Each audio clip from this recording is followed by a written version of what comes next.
वरिष्ठ साथीज और जिन्होंने हमें इतनी इज्जत भरी और मोहब्बत भरी हमारी इंट्रोडक्शन भी बहुत बहुत शुक्रिया अदा करते हैं हम। और यहाँ पे ये सरजमीन पे, जालंधर के सरजमीन पे, जहाँ पे पिंडा डांस के बाद डांस जैसी लड़ाई लड़ी गई है, जो हम सबको प्रेरणा देने वाली लड़ाई है। और 1938 में जो गदियार बाबा की कुर्बानियाँ थी, जिन 5 गदियार बाबा को काला पानी भेज के नाइंसाफ़ी करके उनकी प्रॉपर्टी छीन कर, उसके बाद ही यहाँ पे एक नया इतिहास यहाँ के लोगों ने शुरू किया कि बस पहले तो समिति बनी उनके परिवार के लिए, उसके बाद वो पूरी सोच विचारधारा के लिए 32 सालों से ये मेला चल रहा है। और हर साल 18-20 लाख किताबें यहाँ पे, मुझे लगता है इससे बड़ा कोई भी ट्रिब्यूट जालंधर को और आपकी कमेटी को हम नहीं देख सकते। तो हमारे व्यक्तिगत स्तर पे देश भगत यादगार कमेटी को, आप सब सदस्य को, जालंधर के शहरवासियों को और पंजाब के सरजमीन को हम सलाम करते हैं। दोस्तों, बहुत ही गहरे मोड़ पे हम इस वक्त हैं, देश भी और विश्व भी। और जब कुछ मुद्दा आता है बोलने के लिए, किस मुद्दे पे बोलो, तो कितने ढेर सारे मुद्दे हमारे सामने आ जाते हैं। मगर क्योंकि हमारा कुछ काम वे 35 सालों से कानून और पत्रकारिता दोनों के साथ जुड़ा रहा है, तो हमने सोचा कि कानून का तो शास्त्रीकरण हो रहा है, जो वेपनाइजेशन ऑफ द लॉज जो हो रहे हैं हमारे आंखों के सामने, और उसके साथ साथ जो राजसत्ता का पूरी शक्ल हमारे सामने ही, हमारे वो राजसत्ता की शक्ल बदलते जा रही है। The word state is transforming before our eyes। तो एक तरफ से राजसत्ता की शक्ल बदलती जा रही है, और जाहिर है अगर राजसत्ता की शक्ल बदलती जाएगी, और जो 2014 तक हम ये नहीं कह सकते थे कि हम लोकशाही जमहूरियत बन चुके, we were a democracy in the making.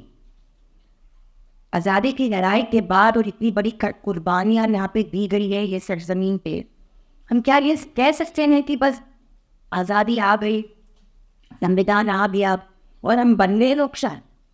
ऐसे कभी नहीं होता।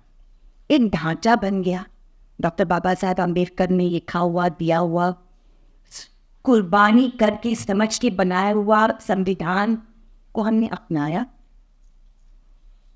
और उनके शब्द से हम आज भी याद करते हैं उनको, जब उन्होंने कहा और हमको सावधान किया कि ऐसे ना समझो कि हमने राजनीतिक आज़ादी अपने आप को दे करके, संविधान अपना करके हमने सब कुछ पा लिया। उन्होंने कहा था हम बहुत ही कठिन मोड़ पे चलने जा रहे हैं, जो हमने दे दिया अपने आप को राजनीतिक आज़ादी के बुनियाद, मगर हमारा समाज टिका हुआ है सामाजिक और आर्थिक गैर बराबरी। और जब तक ये सामाजिक और आर्थिक गैर बराबरी सुलझ नहीं जाती आंदोलन के जरिए, संघर्ष के जरिए, अधिकार देकर, तब तक हमारे देश में न गणतंत्र होगा, न जमहूरियत होगी, न लोकशाही होगी। इसीलिए बनते बनते कानून कुछ बने, कुछ खराब, कुछ अच्छे, और 2014 तक अगर हम जाते हैं तो काफ़ी साल लगे कि हमारे लैंड एक्विजिशन एक्ट जो ब्रिटिश ज़माने की थी वो कब बदली, राइट टू इंफॉर्मेशन एक्ट, माहिती अधिकार हमें कब मिला। आदिवासियों के बीच में भी हम काम करते हैं थोड़ा बहुत, और जंगल सरजमीन पे जंगल जमीन के ऊपर अधिकार आदिवासियों को 2006 में तो हासिल कानूनी से। हालांकि शेड्यूल 5 और शेड्यूल 9 तो पहले ही लिखा गया था, मगर वो शेड्यूल लिखे जाने में और कानून बनते जाने में बहुत बड़ा। और 2006 में फॉरेस्ट राइट्स एक्ट ज़रूर बना, मगर 1927 का और 1858 का इंडियन फॉरेस्ट एक्ट रिपील नहीं हुआ। तो ये वही हमारी जमहूरियत की खेल कि कुछ कुछ संघर्षों की वजह से, जन आंदोलन की वजह से, बड़े बड़े वामपंथी जन आंदोलन की वजह से कुछ कुछ कानून जनता आवाम के हित में ज़रूर बने, मगर साथ साथ जो पुराने कानून थे जिसकी वजह से फॉरेस्ट डिपार्टमेंट को हथियार दिया जाता था आदिवासियों के खिलाफ, वो आज तक हमारे स्टैट्यूट बुक्स पे हाजिर है। तो ये खेल था, एक संघर्ष था। आवाम हमारी लोकशाही पे अपना हक अदा कर रही थी 1950 से लेके 2014 बीच में 2.5 साल, डेढ़ साल से 2.5 साल तक एक बहुत बड़ी घटना हुई। आपातकाल डिक्लेयर किया गया, इमरजेंसी भी हुई, इमरजेंसी के खिलाफ भी आवाज़ उठी। और बीच बीच में अगर आप 1980 के बाद आप देखेंगे तो इस तरह की घटना भी होने लगी जहाँ पे अल्पसंख्यकों के साथ एक तरह का रवैया स्टेट का सामने आया। दिल्ली में हमने पहली बार उसको महसूस किया फरवरी 1883 को। उसके बाद हमारे सिख भाई बहनों ने 1984 आज 29वां एनिवर्सरी है जो दिल्ली में हुआ। प्रधानमंत्री की हत्या के बाद जिस तरह सिख भाई बहनों के साथ एक तरह का जनसंहार हुआ, उसके बाद मेरठ हाशिमपुरा में 87 में, भागलपुर में 89 में, बम्बई में 92 में, और उसके बाद गुजरात 2002 में, और उसके बाद मुजफ्फरनगर में भी हुआ। और हम भूलिए मत, मणिपुर में भी 3.5 महीने से वहाँ पे एक तरह का इसी तरह जात को फैला करके, जातिवाद को फैला करके हिंसा फैलाई।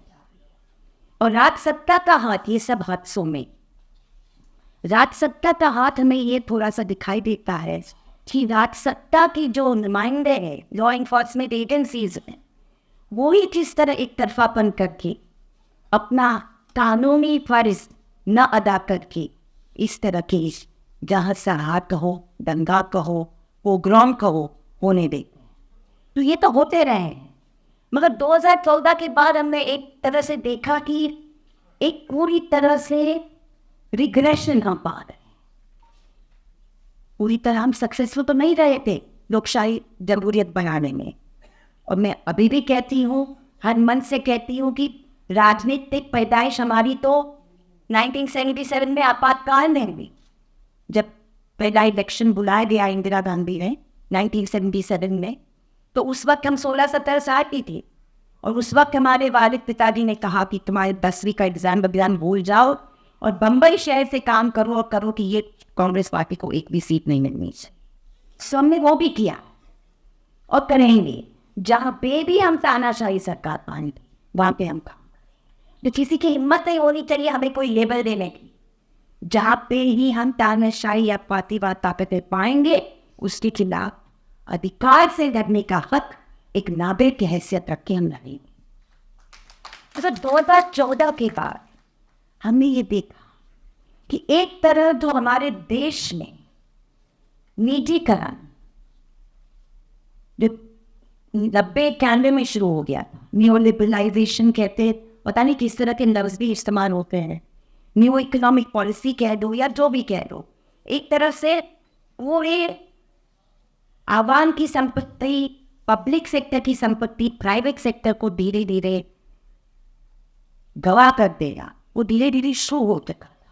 मगर 2014 के बाद जो तेजी से वो कार्रवाई बढ़ी और हम अभी तो फुल फ्लेज्ड क्रोनी कैपिटलिज्म पर, तो एक तरह से transference of public resources to private capital, the arrival of a demagogue, मतलब इस तरह की एक मसाया की पैदा होना कि वो मसाए को आप दिखा करके बोले कि यही मसाया हमारे देश के सब मसाए को, कोई भी कोई मसला हो उसको सॉल्व कर सकते हैं। और तीसरी बात, एक ऐसी सोच विचारधारा हमारे पार्लियामेंट पे कब्जा कर चुकी है जो खुद संविधान में वसूलन नहीं मानती। ये मैं बात नहीं कर रही हूँ, राष्ट्रीय स्वयंसेवक संघ की किताबें आप पढ़ लें, चाहे बंच ऑफ थॉट्स हो गुलवर्ज करके, मैं तो को गुरु नहीं कह सकती, या वी और आर नेशन ऑफ डिफाइंड आप पढ़ लें, या पूरे ऑर्गेनाइज करके एक अंक आप उठा लें जो अवेलेबल है पब्लिक डोमेन में। और शुरू से जब हमारा संविधान 1950 में फाइनल करके आ गया संविधान सभा के सामने, उस वक्त से आज तक वो लोग कह रहे हैं ये संविधान को दूर करो और उसी जगह पे एक मनुस्मृति के आधार पे संविधान लाओ। तो वो चाहते हैं एक तरह से कि पूरी सामूहिक संपत्ति प्राइवेट हाथों में चले जाए, कॉर्पोरेट हाथों में चले जाए, ताकि उस पर कंट्रोल रहे, उस पर जनता का कोई सवाल नहीं रहे। और साथ साथ वो चाहते हैं ऐसा दृष्टिकोण समाज में और देश में रहे कि हम अपने ही हिस्से के लोगों को दुश्मन मानना शुरू कर दें। और वो दुश्मन कौन है? अंदरूनी दुश्मन ये सोच विचारधारा के लिए उसमें मुसलमान भी हैं, अल्पसंख्यक भी हैं, क्रिश्चियन भी हैं, कम्युनिस्ट भी है। इसका मतलब है कि जो भी उनके सोच विचारधारा के खिलाफ डिसेंटिंग वॉइस से प्रतिरोध करने वाली आवाज है, वो उनके लिए एक दुश्मन है। और उसी मैट्रिक्स में हमें देखना चाहिए कानून का गैर इस्तेमाल। कानून का किस तरह गैर इस्तेमाल 9 सालों में हुआ है, और किस तरह के कानून बिना कोई प्रोसीजर, पार्लियामेंट्री डेमोक्रेसी सबसे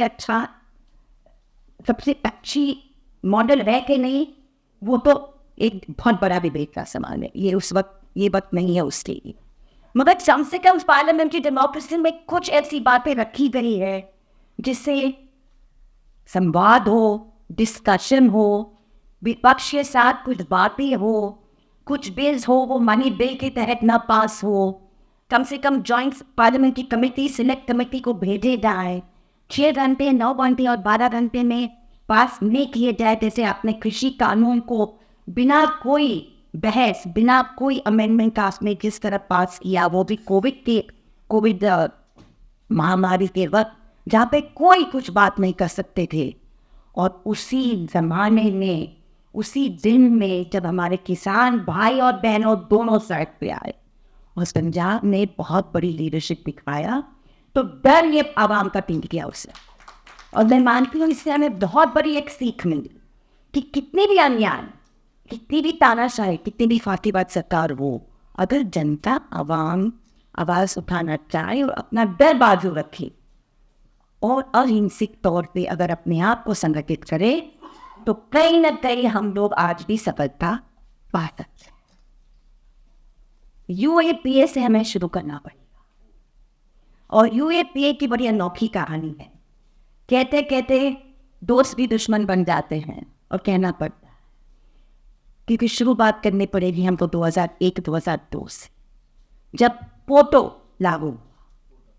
पोटो पहले ऑर्डिनेंस लागू हुआ, उसके बाद 2002 में पोटा बनाया, प्रिवेंशन ऑफ टेररिज्म एक्ट।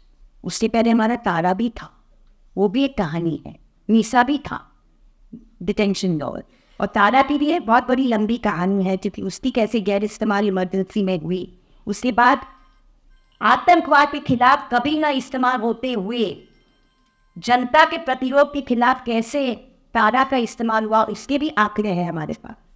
कि जो गैट के खिलाफ जो डेमोन्स्ट्रेशन होते थे, जो नए आर्थिक नीतियाँ के खिलाफ डेमोन्स्ट्रेशन होते थे, सबसे ज़्यादा तारा के केस उनके खिलाफ हुए, कोई सो कॉल्ड आतंकवाद के खिलाफ नहीं। तो खैर, ये हमारा इतिहास है काउंटर टेररिज्म लॉस। और पोटो जब बनता है ऑर्डिनेंस, उसके बाद पोटा बन जाता है उस बार, और फिर गुजरात का जनसंहार, और साथ साथ जो पूरी तरह हिंसा होती है, और उसके बाद जो भी अक्षरधाम वगैरह जो केसेस हुए, उसको लेकर जो पोटा का इस्तेमाल गुजरात के अंदर और बाहर होता है, उसको लेकर जम के देश में विरोध हुआ। और उस वक्त थोड़ा बहुत पहला कानूनी क्रिएशन था, तो जो पोटा के जरिए एक कमेटी बिठाई जाती थी रिव्यू करने के लिए, वो पोटा कमेटी ने दिखाया और बताया कि बहुत सारे केस बेबुनियादी लगाए गए हैं और उसको निकालना। और इसीलिए जब 2004 में एनडीए सरकार के खिलाफ जब विपक्ष को खड़ा हुआ और कॉमन मिनिमम प्रोग्राम बनाया गया यूपीए 1 के तहत, तो उसने पहला ये वादा था कि पोटा को रिपीट किया जाएगा। ये हमारा वादा, इलेक्शन का वादा था। और जरूर आते आते सरकार ने पोटा जरूर रिपीट किया, मगर बहुत ही जल्द 1-1.5 साल के अंदर, जो मैंने आपको कहा कि पूरा ढांचा हमारा स्टेट का बदल रहा है, तो वही यूपीए 1 सरकार ने 2008 में UAPA कानून, परमानेंट काउंसलर टेरर लॉ, फर्क ये था वोटावाकाडा और UAPA के बीच कि पहले तो ये स्पेशल कानून थे 10 साल के लिए, 15 साल के लिए, 5 साल के लिए, जिसको रिपीट करना कानून के अंदर ही लिखा हुआ। मगर UAPA तो एक 60 का कानून था, 61, 68 का कानून था, उसको आप अपने अमेंड करके, अब उस वक्त में पार्लियामेंट की गैलरी में बैठी हुई थी, सिर्फ दो पार्टियों ने विरोध किया, CPI और CPM, ये कहते हुए कि आप ये बहुत ही खतरनाक रास्ते पे जा रहे हो, क्योंकि आप परमानेंट क्रिमिनल लॉ में काउंटर टेरर लॉ को बैठा रहे। उसके बाद अमेंडमेंट हुआ, वो अमेंडमेंट तो ठीक था 2009 तक। बाद में जब सरकार बढ़ी और 2014-15 के बाद जो 2 खतरनाक अमेंडमेंट हुए, उसकी वजह से आज UACA में बेल पाना ऑलमोस्ट इम्पॉसिबल, बहुत ही मुश्किल हो। तो रास्ता मतलब तैयारी कौन करता है और फायदा कौन सी ताकतें उठाती है, ये भी तो थोड़ा सा हमें ऐतिहासिक रूप से समझना से। तो UAPA एक कानून है, इसका शास्त्रीकरण है, जिसका इस्तेमाल अगर किसान आंदोलन हमने 2020 से पाया, देखा, उसे प्रेरणा ली, तो मैं एक और आंदोलन को जरूर यहाँ से ये मन से याद करना चाहूँगी। बिल्कुल TNRC के विरुद्ध जो फाइनल खड़ा हुआ था, जो विरोध आंदोलन खड़ा हुआ था, वो एकदम एक अनोखा आंदोलन, डर तोड़ने वाला आंदोलन था। मुझे अभी भी याद है कि 2016 में जब हैदराबाद सेंट्रल यूनिवर्सिटी और जवाहरलाल नेहरू यूनिवर्सिटी पे जब नौजवानों ने, विद्यार्थियों ने आंदोलन पहले सरकार के खिलाफ खड़ा किया, क्योंकि उनकी स्कॉलरशिप खत्म किए जा रहे थे, उनकी विश्वविद्यालय को खत्म किया जा रहा था, तब सब वामपंथी ताकतें चुप थी, क्योंकि वो हैरान थे कि ये ताकत कैसे आ गई बैठ गई सरकार में। मगर विद्यार्थियों ने अपने कंधे पे पूरा आंदोलन लिया पहले, और वो विद्यार्थी अपनी HCU, JNU के आंदोलन के बाद अगर आंदोलन खड़ा हुआ है तो नागरिकता संशोधन कानून के खिलाफ 2019 और 20 में 3-4 महीना जोरदार कानून चला, जिसमें सबसे तबीयत खुशी की बात ये थी कि हमारे मुसलमान बहनों ने उसको लीडरशिप दी और मुसलमान नौजवानों ने बिल्कुल सेक्युलर ज़बान में अपना हक और अपने नागरिकता को देने का एक काम किया। वो भी तोड़ा गया, इस तरह तोड़ा गया कि आपने महामारी का पूरा जो लॉकडाउन था उसका फ़ायदा उठाकर कि जिस तरह आपने पूरा भय और डर एक तरह से दिल्ली में फैला फैला करके दिल्ली पुलिस का गैर इस्तेमाल करके आज भी हमारे नौजवान जेल के अंदर, उसमें उमर खालिद का नाम लेना ज़रूरी है, गुलशन शाह का नाम, फातिमा का नाम लेना ज़रूरी है, मीरान हैदर और बाकी 8-10 साथी आज भी जेल के अंदर है, और उनको भी खुद तोड़ने की कोशिश है, और इस तरह की लीडरशिप तोड़ने की कोशिश है, और कम्युनिटी को, मुसलमान कम्युनिटी को भी एक मैसेज देना। तो UAPA के कानून, नागरिकता के खिलाफ ये कानून, ये बार बार एक चेतावनी और एक धमकी देना आवाम को कि हम NRC और NPR लागू करेंगे देश भर में। जैसे आसाम में हम 2008 में हम लागू कर चुके हैं, और मेरी संस्था दोस्तों citizen for justice peace Assam में काम करती हैं, हमारे 28 वॉलंटियर्स हैं, हम 24 जिलों में काम सकते हैं। हर हफ्ते 50-60 फैमिलीज़ को मिल के उनकी लीगल केसेस का पैरालीगल एड देते हैं। और मैं आपको बता सकती हूँ कि एक बार NPR NRC कहीं कोई भी इलाके में अगर लागू होगा तो ना हिंदू या मुसलमान या सिख के खिलाफ लागू होगा, पूरे आवाम के खिलाफ लागू होगा, क्योंकि आप ऐसा हथियार ब्यूरोक्रेसी को दे देंगे, आप ऐसा एक हथियार दे देंगे कि वो ब्यूरोक्रेसी सिर्फ हैरान करेंगी लोगों को, और दस्तावेज ढूंढते ढूंढते लोग पागल हो। कोई भी दस्तावेज आपके पक्ष कभी कोई ब्यूरोक्रेसी नहीं मानेंगी। 2 दस्तावेज के बीच में या तो आपका स्पेलिंग का मिस्टेक होगा या डेट का मिस्टेक होगा, और 14 आपको दस्तावेज पेश करने हैं आसाम में, जिसको आपको दिखाना है कि मैं देश का नागरिक हूँ या मैं देश की नागरिक हूँ। भले मेरे दादा फखरुद्दीन अहमद नरेंद्र हो जो राष्ट्रपति थे, भले हमारे पिताजी भारत की आर्मी में पाकिस्तान के खिलाफ न लड़े हो, क्या हुआ, आपको देश के नागरिक नहीं है, आपको नोटिस मिल गया, आपको जाते लाइन में खड़ा रहना है और दिखाना है कि मैं यहाँ से नागरिक। कहीं दुनिया में ऐसा प्रोसीजर नहीं है जिससे जो बॉर्डर पुलिस है वो मुझे एक्यूज करती है कि तीसरा देश के नागरिक ले लो, और मुझे घूम के दिखाना पड़ता है कि मैं देश के नागरिक। बिलीव मी, मैं आपको बता रही हूँ कि आसाम के 30 या 40% आवाम, जिसमें सिर्फ मुसलमान नहीं है, इसको लेकर इतने परेशान हैं कि हमने उस वक्त जब CNRP का आंदोलन शुरू हुआ देश भर में, हमने कम से कम 3 फॉर्म मीटिंग हमने एड्रेस किया, बोला कि प्लीज़ किसान भाई, मजदूर भाई, आप सुनिए, अगर ये कभी लागू होगा, अगर आप विरोध नहीं करेंगे इसका, तो आप बाकी रोजी रोटी वेतन की लड़ाई छोड़ के सिर्फ दस्तावेज के पीछे भाग जाएंगे। यही आसाम का आज हाल है 12 सालों से। तो इस तरह का, उसके साथ साथ पूरा लंबा लिस्ट है, 14 ऐसे कानून हैं, और जिसमें सबसे पहले मैं कहना चाहूंगी कि जो पंजाब की ये सरकार ने वर्कर कोड को लागू कर दिए हैं, जो काम भी केंद्रीय सरकार ने, ये 10 वर्कर्स कोड की बात थी 2014 के बाद को जो सरकार आई है केंद्रीय सरकार, उन्होंने एक तरफ आप देखिए तो हर तबके के ऊपर एक वार है। It can declare a war on all sections of its own people. और किसान की बात, 3 कानून की बात मैं आप लोगों को क्या समझाऊं, आप मैं समझाएं। मजदूरों के लेबर कोड अचानक पंजाब की सरकार कह देती है, राजस्थान की सरकार ने कहने की कोशिश की, फिर रुकावट आई कि 12 घंटे की काम करना, नो हेल्थ प्रोटेक्शन। 150 साल मजदूर संघर्ष करके अपने ट्राइपार्टाइट एग्रीमेंट वगैरह कुछ साधन अपने आप के ये इशारा लिया है, वो आपको एक झटके में आपको निकालना। राज सत्ता ने अपने आप को शक्ल कैसे बदली है, पार्टी सिर्फ नहीं है उसमें, एक पूरी राज सत्ता की शक्ल है जो कॉर्पोरेट के हाथों के जरिए चल। आदिवासी और जो जंगल में हमारे भाई बहन रहते, फॉरेस्ट जेलर्स, मतलब हम वो क्षेत्र में थोड़ा बहुत मैं काम करती हूँ, अखिल भारतीय वन जन श्रमजीवी यूनियन के साथ में जुड़ी हुई। 58,000 हमारे मेंबर्स हैं उत्तर प्रदेश, झारखंड, छत्तीसगढ़, बंगाल वगैरह में। और हमने देखा कि एक तरह से हम कदम पे हमारे सामूहिक दावे, व्यक्तिगत दावे डाल के हमारे गाँव को हमको क्लेम करना है।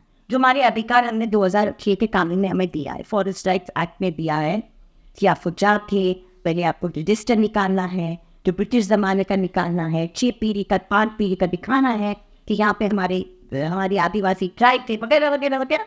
उसके बाद बहुत ही बारीकी से हम जब इस्टेब्लिश करते हैं कि हाँ हमारे ही लोग यहाँ पे थे, उसके बाद कहीं ना कहीं वो कमेटी बनेगी और आपके नाम से वो दावे होंगे। अभी तक कितने दावे हुए नहीं हुए आप भी जानते हैं। हमने ये संघर्ष अभी भी धीरे धीरे चल रहा है। जैसे मैंने पहले कहा 1927 का कानून रिपीट नहीं हुआ, ये कानून बना, मगर अभी हाल में 7 सालों में 3 और कानून बने हैं जिसका पूरी डायल्यूशन कर देता है।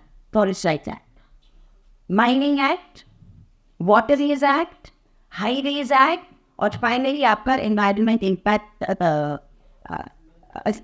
EIA 20।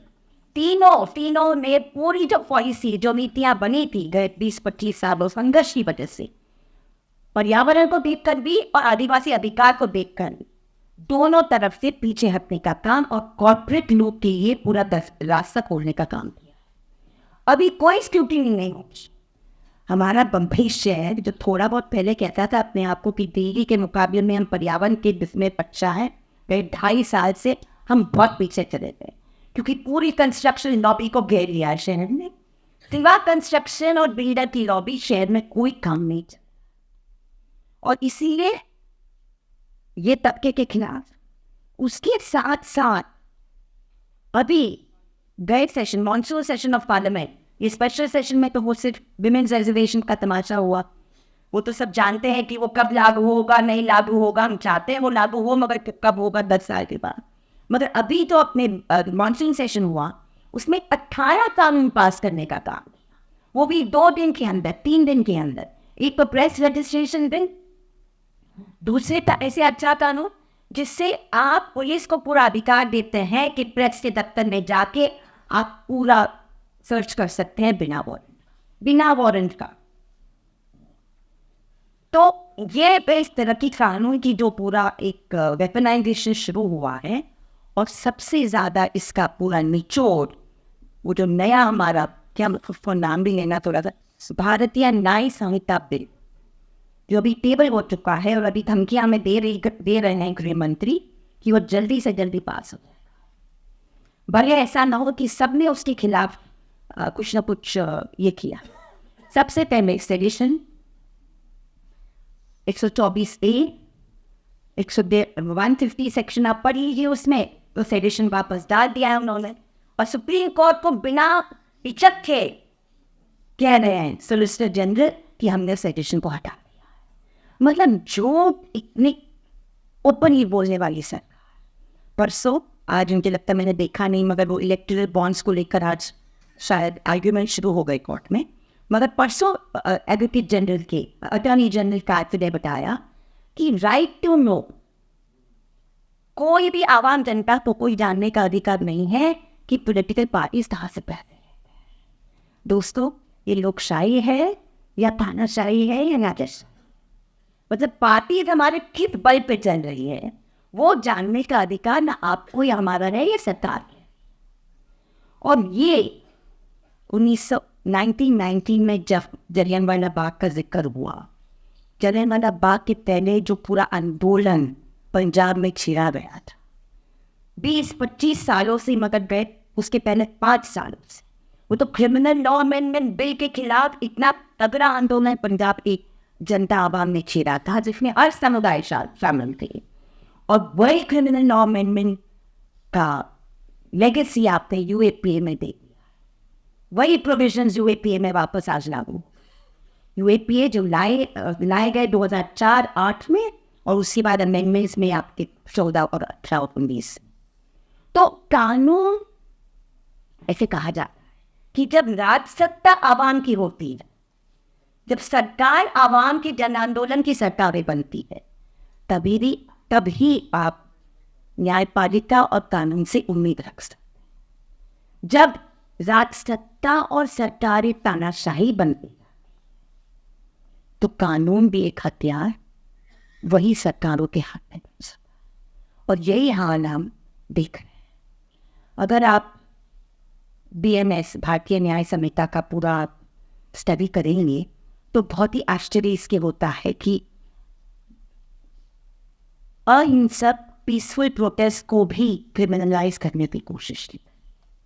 कोई भी पुलिस अधिकारी या डिस्ट्रिक्ट मैजिस्ट्रेट अपने आप डिसाइड कर सकता है बिना कोई डेफिनेशन कि कौन सा प्रतिरोध, कौन सा प्रोटेस्ट के ऊपर एक्शन होना चाहिए और फायरिंग होना चाहिए और लाठीचार्ज होना चाहिए। कम से कम आज हमारे कानून में ऐसे लिखे गए और अमेंड किए हुए ऐसे सेक्शंस हैं, लागू नहीं किए जाते, मगर कम से कम सेक्शंस हैं जिससे कहते हैं कि जब तक वायलेंस नहीं होता कोई प्रोटेस्ट में, तब तक कोई कार्रवाई नहीं होगी।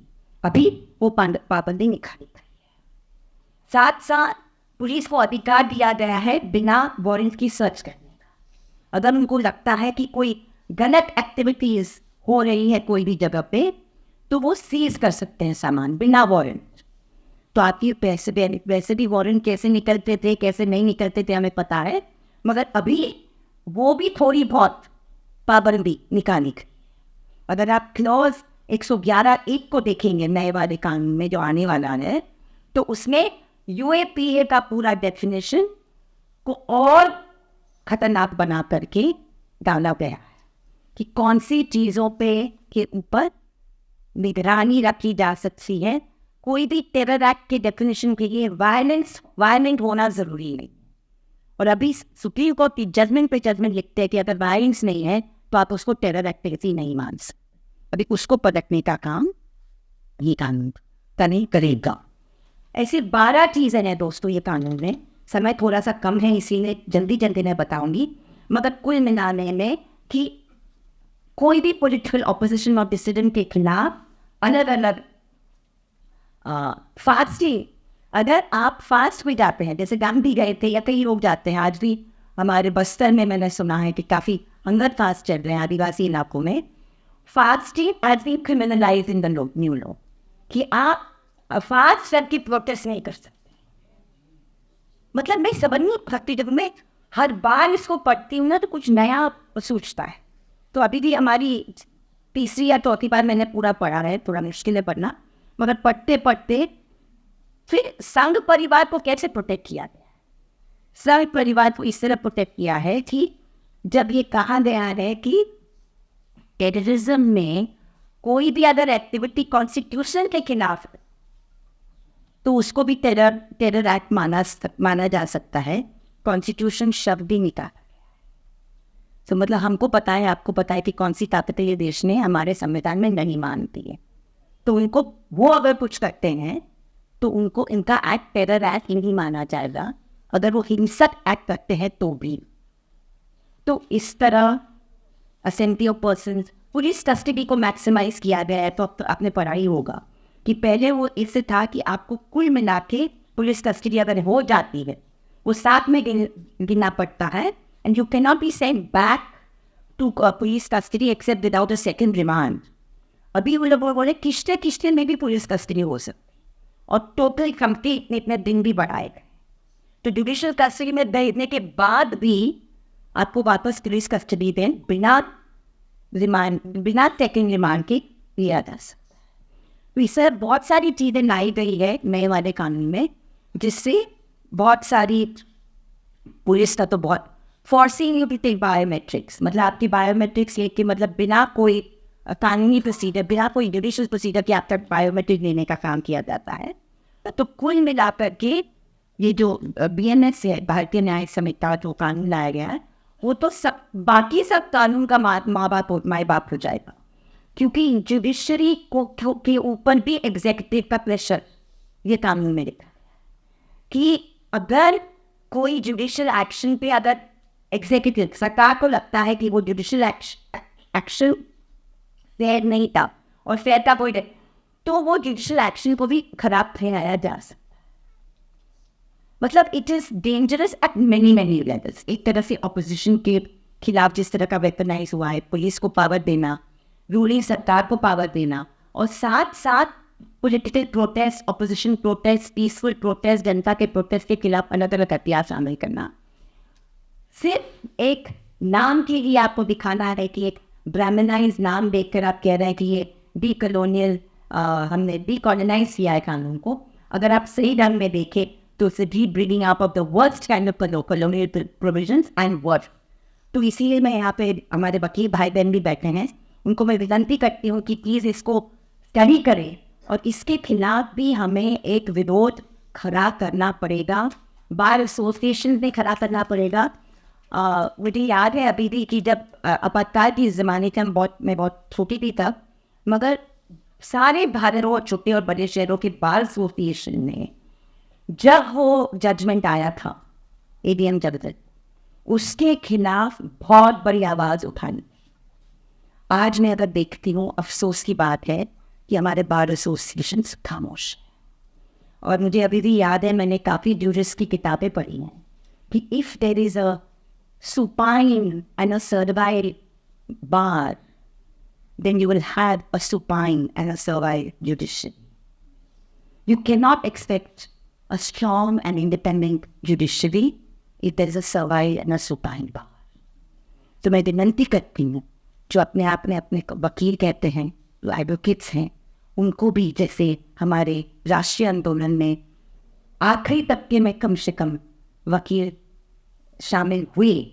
शुरुआत में तो हमारे आदिवासी थे, किसान थे, छोटे मोटे सब थे, 50, 70, 80 साल उन्होंने संघर्ष चलाया. शहरों में संघर्ष तब नहीं था, मगर जिस संघर्ष में जब आया, शहरों में जब संघर्ष आया, तब कम से कम वकीलों ने कुछ अपनी लीडरशिप दिखाई, इस्तेमाल हुए. देर से नहीं मगर हुए कम से कम. मगर इस वक्त हमें वो हमें खामोशी पा रहे हैं वकीलों से, और हर तबके से खामोशी पा रहे हैं. और मुझे लगता है ये खामोशी सबसे खतरनाक है. और खामोशी तोड़ना, आवाज़ उठाना और बिना डर से संगठित होके ये बातें रखना। जैसे हर साल आप ये मेला करके रखते हैं, एक विरोध प्रतिरोध, एक समुचित प्रतिरोध, एक पढ़ाई लिखाई का प्रतिरोध, एक सपना देखना कि एक अलग समाज की प्रेरणा रखना नामुमकिन नहीं है। इसीलिए यही एक विनंती करती थी, अगले 6 महीना, 8 महीना, 2 साल, 5 साल बड़े कठिनाई जो होने वाले हैं देश में, और क्या हम सब वो संघर्ष के लिए तैयार है कि नहीं, ये सवाल उठाते हुए मैं आपसे शुक्रिया।